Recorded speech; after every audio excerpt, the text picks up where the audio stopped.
ohlelweni lengoma futhi wenze njani engomeni ingoma usuyiyekile okanye usazobuyela okanye umi kanjani kulezi zinto zengoma ngoba phela manje manyabheka angisakubona bona nasengomeni futhi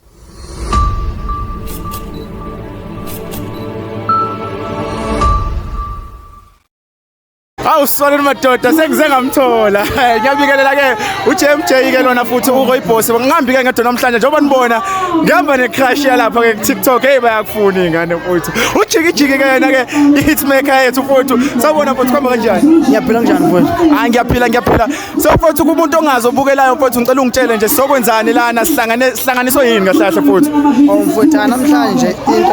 esibekela sikhona njengamanje ngoba sisenquthu nje stadium besizo supporta ubhuti Mfezi ingane zakwethu kumcimbi wakhe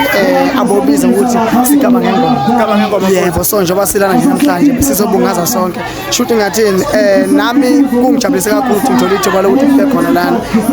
ngenxa futhi nami ngakhula ngithanda ubhuti umdala Mfezi yabo so njengoba ngilana nje ingane zakwethu ngisuka ekudeni ngisuka njengoba kodwa ngithanga ngifike ukuzosupporta nje umsebenzi owebhuti Mfezi ngoba nami umsebenzi webhuti Mfezi Awu sorry madoda manje ngiyabona mfowethu kade ngufuna ungatholakali ngokuba matasa mfowethu ungasho nje ukuthi umanage kanjani mhlawumbe ngoba ngiyacabanga namanje kumele ngabe uhlanganyela nomndeni wakho kodwa nje uyalena le ngihlale ngubona kuma poster upheli umanage kanjani nje leyo mpilo leyo mfowethu njoba ngiyacabanga iseyintsha la kuwe ya khona mfowethu lokhu mina kusaqala nje ngomculo osafikayo kodwa ke egcineni umsebenzi so nami ngiyangithanda ngike ngihambise umsebenzi phambili okuwona ongiphilisayo nami vele engangade ngisebenza ngoba nje nami ngibona ngisho namhlanje ngibona umsebenzi so ngaso sonke isikhathi ngiqhuba umsebenzi phambili umndeni uyohlezi ukhona angeke uzubaleke nakusasa ngizobona makwenzekile ngiyabona mangekho emsebenzini ilokho nje mfowethu engakusho alright mfowethu sengivala la kunombuzo ke engihlale ngubona la kuma comment kanti ke nala isuka khona eGold njengoba sifunda sonke bathi ke ohlelweni lengoma mfowethu wenze njani engomeni ingoma usuyiyekile okanye usazobuyela okanye umi kanjani kulezi zinto zengoma ngoba phela manje manyabheka angisakubona bona nasengomeni mfowethu ngana kwethu ilokhuzana engomeni angibalekile engomeni futhi ngisazoba khona esidle full scan futhi njengoba nje unyaka sizoqala ingoma zikaShameni ziyavula ngizobuyela futhi engomeni kaShameni ngizobe ngikhona ukuthi into engathi unyamalala nje mase kusondele izinsuku zika November no October ngoba bese kubhala esikoleni nama event futhi abesemaningi so ke bese kuqoqa ukuthi sokumele ngiqale nje manje ngithathe lokho ngenzele imali ngavela uShameni ongenzele imali kodwa nje uShameni kanza kwethu ngizobuyela kubona ngoJanuary ngizobe ngikhona kuShameni kuze kuyoshaya uOctober manje hawu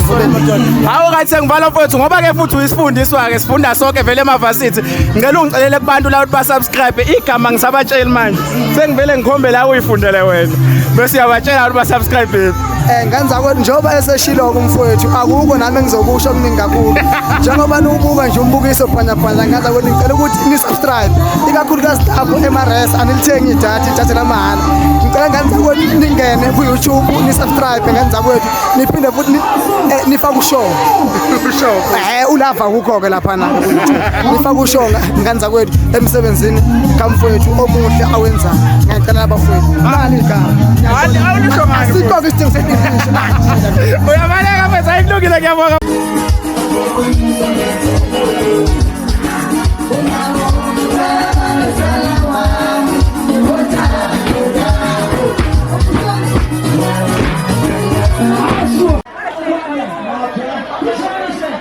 I'm